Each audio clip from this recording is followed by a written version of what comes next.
believe is that Donald Trump's vision, a vision which believes that it is okay to insult Mexicans and Latinos, a vision which says that it is okay to insult Muslims, women, veterans, African Americans. I got news for Mr. Trump. That is not the future of America. This country has outgrown racism and divisiveness. We are going to bring our people together. Black and white and Latino and Asian American and Native American. We are going to bring our people together.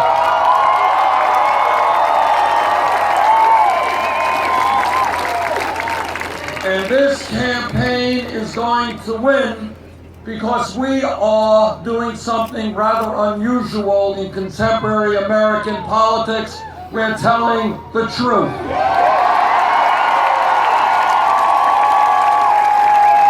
And here is the truth. It's not necessarily pleasant, but it is the truth, and we're going to have to deal with these realities.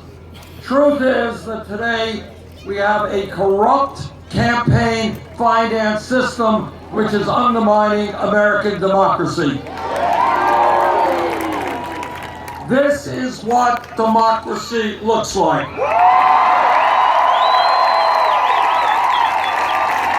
Democracy is ordinary people coming together to shape the future of our country. It is one person, one vote, not billionaires buying elections.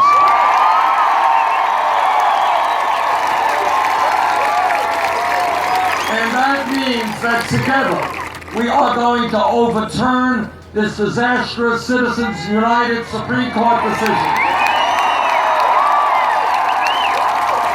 And we're going to move toward public funding of elections, which says that anybody in America, progressive, moderate, conservative, should have the right to run for office based on their ideas, not about hustling money from millionaires.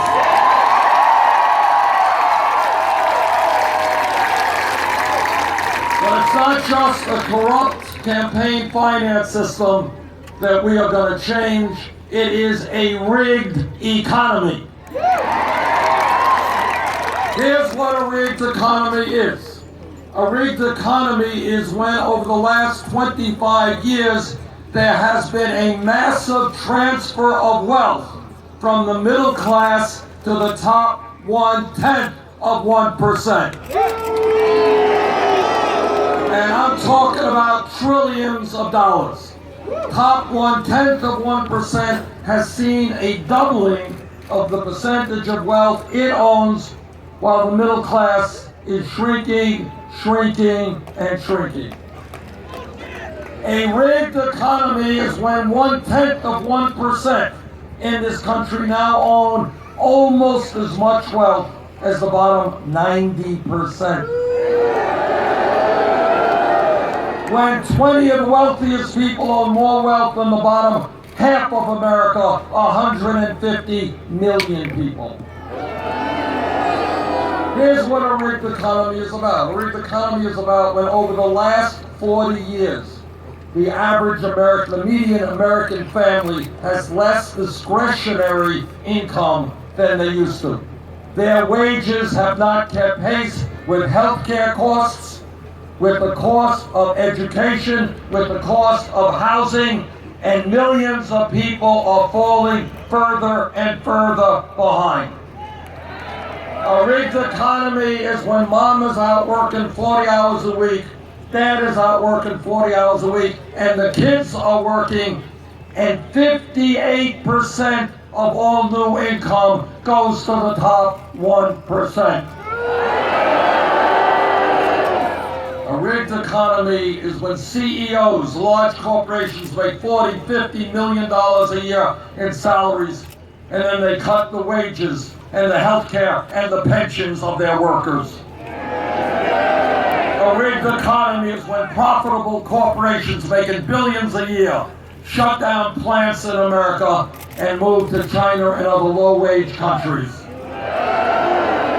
A rigged economy is when we have veterans who have put their lives on the line to defend us sleeping out on the streets. A rigged economy is when we have single moms earning $11 an hour but not earning enough to find affordable child care for their children or raise their kids in dignity. That is a rigged economy.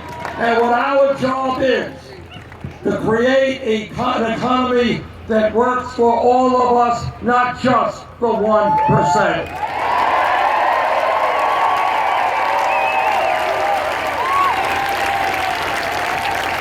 But it is not just a corrupt campaign finance system. It is not just a rigged economy. It is a broken criminal justice system. What this campaign is thinking outside of the box, looking at issues in a way that is different than the corporate media would have you look at it. And one of the issues we got to take a very hard look at is why in America, the wealthiest country in the history of the world today, we have more people now in jail than any other country on earth. China, 4 times our size, we got more people in jail than China. We are spending $80 billion a year to lock up 2.2 fellow million Americans. 2.2 million Americans. Now our job is to understand why this is happening and to change it. One of the reasons it's happening is that in inner cities throughout this country and in rural communities, unemployment for young people is 30, 40, 50%. And when kids have no jobs, and when they're not in school, bad things happen.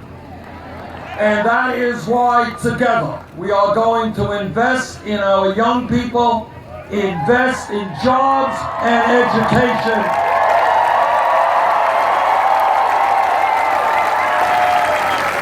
Not in more jails and more incarceration.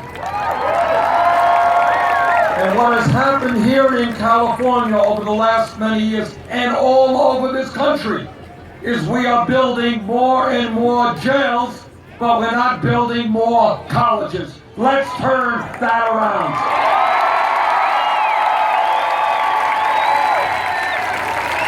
And when we look at criminal justice, it is important to look at local police departments all over this country. I am a former mayor, and I've worked with police officers in my state and police officers all over this country. And the average police officer is honest, hardworking, and has a very, very difficult job. But like any other public official, if a police officer breaks the law, that officer must be held accountable.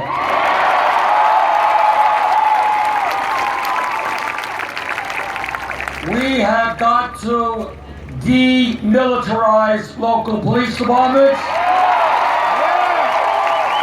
We have got to make police departments reflect the diversity of the communities they serve.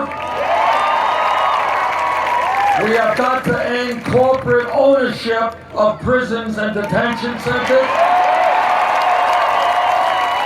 We have got to change law enforcement culture all across this country so that it is understood that lethal force is the last response, not the first response.